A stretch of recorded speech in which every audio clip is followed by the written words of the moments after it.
तुम स्त्री पुरुष एक दूसरे के पीछे इतना भागते हो, एक दूसरे के देह के दीवाने होते हो, उनके अंगों में रखा ही क्या है? मल मूत्र के द्वार ही तो हैं, हाड़ मांस ही तो हैं। साधु संत और आज के तथाकथित आचार्य ये सब बताते हैं। क्यों इतनी निंदा करते हैं? स्त्री कौन है? ये स्त्री, ये स्त्री के बारे में ऐसा क्यों कहते हैं? तो इसको समझते हैं एक कहानी से। एक समय की बात है, एक आदमी था, उसका घर नदी के किनारे था और नदी के किनारे एक मंदिर भी था। तो अक्सर वो अपने काम से फुर्सत पाकर उस मंदिर में जाया करता था और उसे जाकर वहाँ उसे बहुत शांति प्राप्त होती थी। उस मंदिर में एक छोटे मोटे पुजारी भी थे, कभी कभार उनसे बात भी हो जाती थी।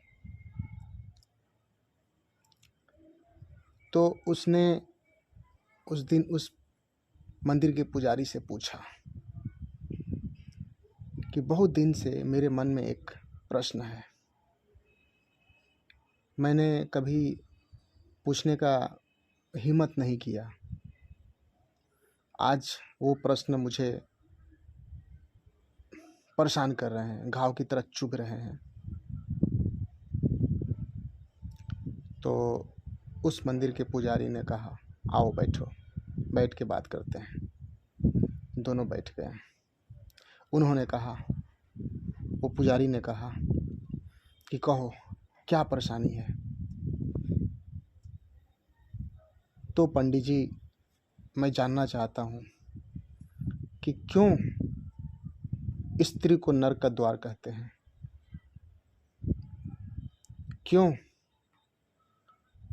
स्त्री के बारे में इतना खराब शब्द कहते हैं, क्यों कहते हैं कि स्त्री में इतना क्या रखा है, स्त्री के शरीर में इतना क्या रखा है, क्यों उनके पीछे इतना भागते हो, क्यों उनके पीछे इतना दीवाने हो? उनके जो चमड़े हैं उसके पीछे तो खून, मज्जे, हड्डी यही तो है, और क्या है? और उनके गुप्तांग मल मूत्र के द्वार हैं, और क्या है? और कुछ नहीं है। फिर क्यों स्त्री स्त्री किए रहते हो, स्त्री के पीछे भागते हो, दीवाने पड़े रहते हो, क्या क्या नहीं कर जाते हो? ये बातें जब से मैंने सुनी है मैं परेशान हूँ, समझ नहीं पा रहा हूँ। क्योंकि हमारे आसपास हम स्त्रियों के बीच में ही तो रहते हैं, अपने घरों में, अपने आसपास पड़ोस में, अपने गांव में, अपने समाज में, हर जगह स्त्रियां हैं। और उन्हीं स्त्रियों के बारे में इस तरह से क्यों कहा जाता है, क्यों कोई कहता है? उस मंदिर में बैठे उस पुजारी ने कहा कि जहां आप सुने हो वो बात वहीं रहने दो, तुम बताओ तुम्हारा क्या मन कहता है, तुम्हारा अपना अनुभव क्या कहता है? तो वो इंसान बताने लगा कि मेरे ही घर में मेरी एक बेटी हुई, बहुत खुश था मैं, क्योंकि शादी के 3 वर्ष बाद वो हुई थी। करीब करीब 4 बज रहे थे जब मैं हॉस्पिटल में लेके गया। 1 घंटे के बाद वो हुई। तो वो सब प्रक्रिया होते होते 5 बज गया। फर्स्ट टाइम मैं उस मासूम सी बच्ची का चेहरा देखा, रो रही थी, क्या क्या कर रही थी, छोटे छोटे नन्हे नन्हे हाथ पैर, मुंह, कभी रो रही थी, कभी हंस रही थी। देख के बहुत खुश था। उससे ही ज़्यादा मेरी पत्नी, उसकी माँ बहुत खुश थी, बहुत आनंदित थी। इतना खुशी। एक दिन हॉस्पिटल में रहने के बाद घर पे ले आए अपने बच्चों को। तो उस छोटी सी नन्ही सी बच्ची को गोद में उठाने में भी डर लगता था। उस समय वो अपने माँ के साथ ही रहती थी, माँ के गोद में ही रहती थी, माँ से चिपकी रहती थी, माँ के बिना एक क्षण भी नहीं रहती थी। रात में तो और रात में हम सोने की तैयारी करते हैं, और रोने की तैयारी करती। कभी रोना शुरू कर देती, कभी हंसना शुरू कर देती। जैसे ही 5 मिनट आँख लगती उसकी माँ को,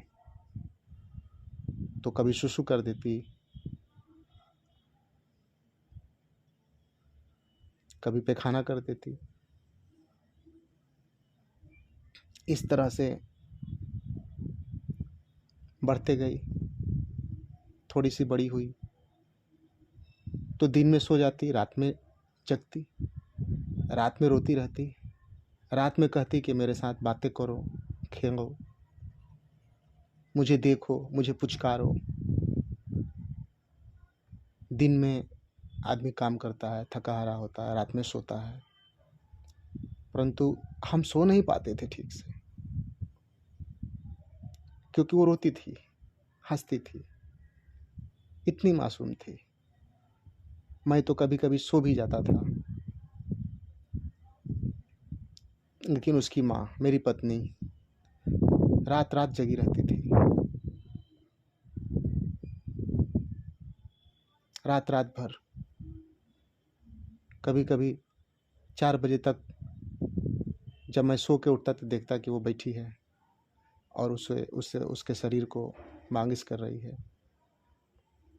कभी बाथरूम गई है साफ करने कपड़े, कभी बिस्तर साफ कर रही है। इस तरह से और थोड़ी बड़ी हुई, सबकी प्यारी, सबकी चहेती एक नन्ही सी बच्ची। फिर भी उसको बड़ा करने में एक माँ को बहुत दुखों से गुजरना पड़ता है। जन्म के समय तो मरते मरते बचती है माँ। कहा जाता है एक दूसरा जन्म हो जाता है माँ का। जो दर्द सहन करना पड़ता है उस माँ को, उसके बाद 2-3 साल उसे पोसने में, बड़ा करने में जो तकलीफ उठाना पड़ता है, अपने भूख, प्यास, नींद, अपने शरीर को आराम देना, सबको एक साइड कर देती है माँ अपने उस नन्ही सी बच्ची के लिए। मेरी भी पत्नी की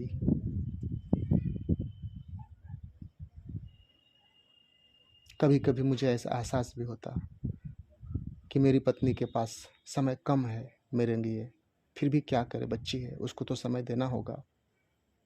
इतनी प्यारी बच्ची कितने कठिनाइयों से, कितने तकलीफ से बच्ची बड़ी हुई।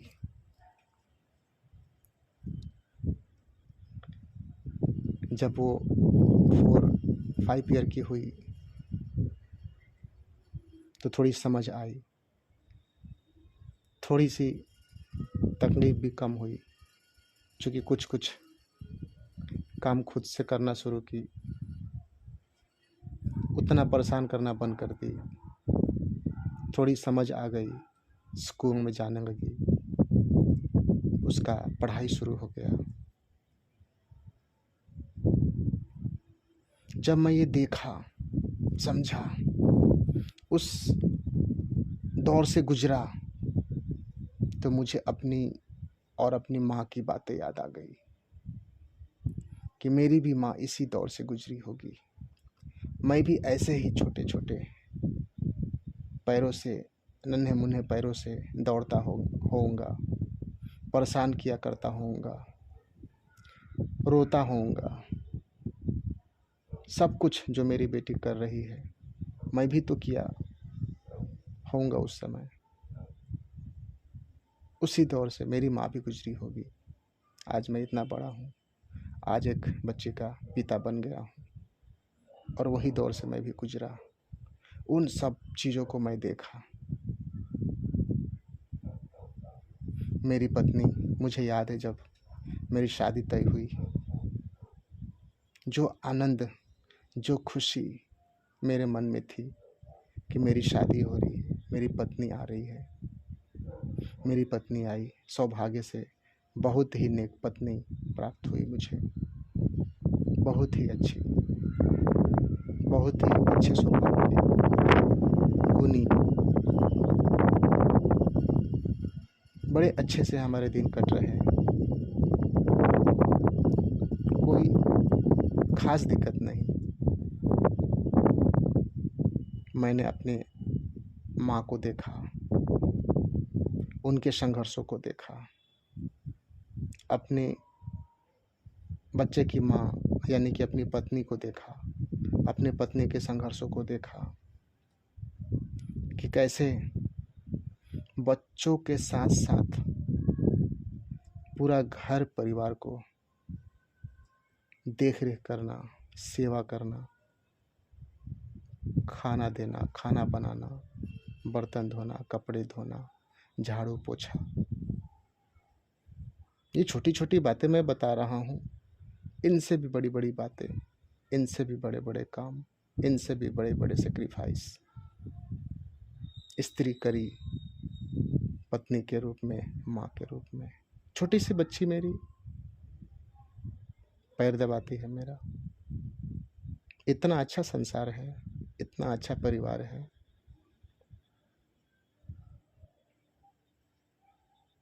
ये सब देख के मुझे ऐसा लगता है कि नारी स्त्री न हो तो असंभव सा है इस धरती पे जीना।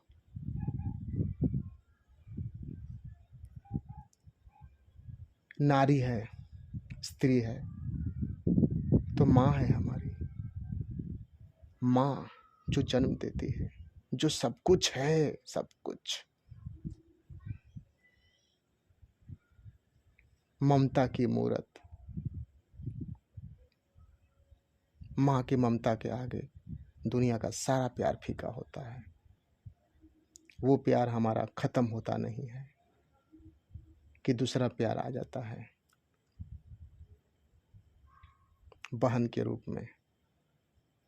वो प्यार के साथ साथ तीसरा प्यार भी आ जाता है पत्नी के रूप में। इतने प्यार हमें मिलते हैं, इतने सेवा हमें मिलते हैं, इतने सत्कार हमें मिलते हैं। एक घर में 3-3 स्त्रियों का प्यार, 3-3 स्त्री हमारे लिए काम कर रही है। छोटे से छोटे काम से बड़े काम को कर रही है।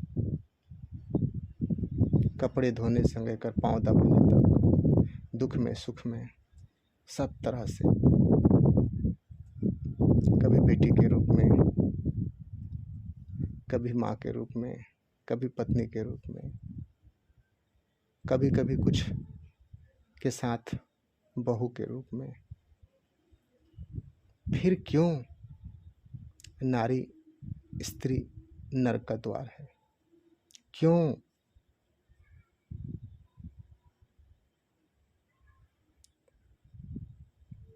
अक्सर महापुरुष कहते हैं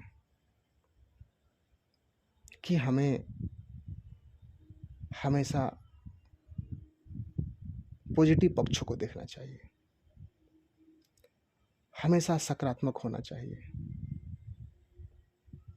जैसे कीचड़ में कमल खिलते हैं तो हमें फूलों को देखना चाहिए, न कि कांटों को।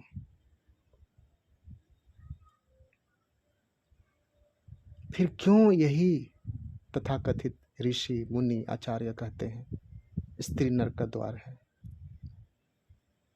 स्त्री में रखा ही क्या है? हाड़ मांस है। स्त्री के सुंदर सुंदर चमड़े को क्यों देख रहे हो? उस चमड़े के पीछे उस गंदगी को देखो। क्यों हम गंदगी को देखें? क्यों हम वो सुंदर शरीर को न देखें? उस सुंदर शरीर के पीछे छुपे उस कचड़े को देखें। शरीर सुंदर है, उसके पीछे जो है वो है भोजन करते हैं हम। भोजन सुंदर है, स्वादिष्ट है, वो भी तो बाद में नष्ट ही होगा, कचड़ा ही बनेगा।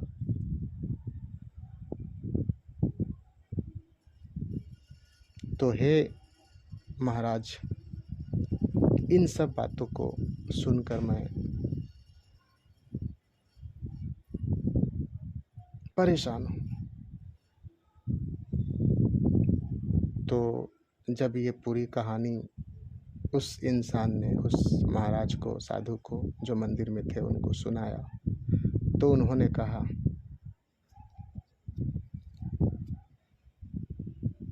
कि बहुत ज़्यादा मैं कुछ नहीं कहूँगा, क्योंकि कोई भी दुनिया का शब्द पूरा बात कह नहीं सकता है, असमर्थ है शब्दों से कहना, वो भी पूरा बात को संभव नहीं है। फिर भी मैं तुम्हें कुछ बातें बता रहा हूँ। हर इंसान के पास जो होता है वही तो दे सकता है। कुआं में पानी है तो कुआं से पानी ही प्राप्त होगा।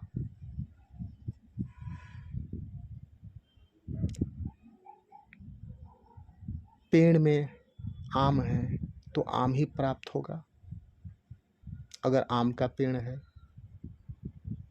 अगर बैर का पेड़ है तो बैर प्राप्त होगा, सेव का पेड़ है तो सेव प्राप्त होगा। तो जो ऋषि मुनि तथाकथित आचार्य ये बात कह रहे हैं, तो यही चीज उनके पास है, वही चीज आपको दे रहे हैं। अब आपके ऊपर है, आपको क्या चाहिए। आपका अपना अनुभव क्या कहता है कि स्त्री नरक के द्वार है? स्त्री नरक का द्वार है? आपका अपना अनुभव कहता है कि स्त्री तो स्वर्ग का द्वार है, सारे सुख स्त्री से है। स्त्री के न होने से ये दुनिया सुना सुना है। स्त्री के न होने से हम इंसान की उत्पत्ति, हम मनुष्य की उत्पत्ति असंभव है।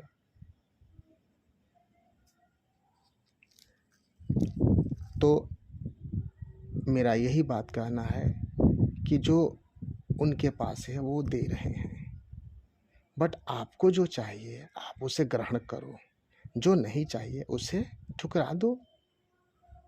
आपका अपना अनुभव है, वो ज़्यादा इम्पोर्टेंट है उनके उस बात से। अपने अनुभव के हिसाब से काम करो, अपने अनुभव के हिसाब से जियो।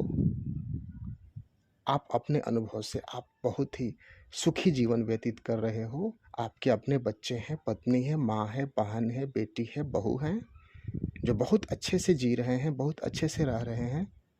कोई दिक्कत नहीं है उनके साथ, आपके साथ कोई दिक्कत नहीं है। सब अपना धर्म निभा रहे हैं, सब अपना कार्य कर रहे हैं। इस जीवन रूपी जीवन में हम सब आगे बढ़ रहे हैं, जी रहे हैं आनंद से। कोई बुराई नहीं है, कहीं कोई दिक्कत नहीं है। जो कोई कहता है तो उनके पास है, जो दे रहे हैं वही उनके पास है। दूसरा बात कि एक सेंटेंस में क्या बताया जा सकता है। स्त्री नरक का द्वार है, एक सेंटेंस है। सेंटेंस कब से सही होने लगा? एक वाक्य है, एक सेंटेंस है। किसी ने कह दिया, किसी ने लिख दिया। उसका अपना अनुभव था, उसका अपना विचार था, उसका अपना सोच था। उसने कहा, उसने लिखा, और जो लिख दिया गया वो सदियों से उसको आगे इंसान पढ़ते गए, बताते गए, पढ़ते गए, बताते गए। इसी क्रम में आज भी इंसान उसको बता रहे हैं, पढ़ रहे हैं, बता रहे हैं, पढ़ रहे हैं, बता रहे हैं। मेरा अपना मानना है कि कोई भी दुनिया का साधु, संत, महात्मा, आचार्य जो कुछ भी बता रहे हैं, सही है गलत है, उसको अपने तराजू पे, अपने मापदंड पे देखो। शब्दों पे ना जाओ, वाक्यों पे ना जाओ, उनके कथनों पे ना जाओ। किस संदर्भ में कौन क्या कह रहा है, किस संदर्भ में कौन क्या बताना चाह रहा है, ये विषय वस्तु बहुत ही बड़ी है।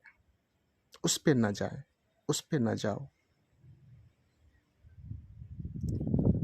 उस इंसान की जो परेशानी थी लगभग खत्म हो चुकी थी। उसने कहा, हे महात्मा, हे महाराज, आप सही कह रहे हैं कि भगवान हमें अपने अपने हिसाब से, अपने अपने बुद्धि दिए हैं, तर्क दिए हैं, सोच दिए हैं, विचार दिए हैं। अगर किसी एक के विचार से ही, किसी एक के सोच से अगर दुनिया चलाना होता तो भगवान सबको बुद्धि क्यों देते, सबको विचार क्यों देते, सबको ज्ञान क्यों देते, सबको सोचने की शक्ति क्यों देते। भगवान तो इसलिए हर एक इंसान को सोचने की शक्ति दिए हैं, समझने की बुद्धि दिए हैं, ताकि हर इंसान अपने समझ से, अपने विचार से, अपने भाव से जाने चीज़ों को। जो सत्य है वो करे, जो असत्य है उसे छोड़े।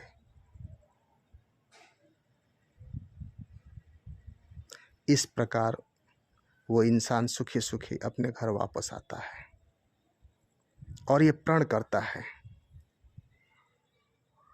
कि जीवन में सत्य अनेकों हैं और सबसे बड़ा सत्य वो है जो मेरे अनुभव से गुजर रहा हो, जो सत्य को मैंने अपने अनुभव से प्राप्त किया हो।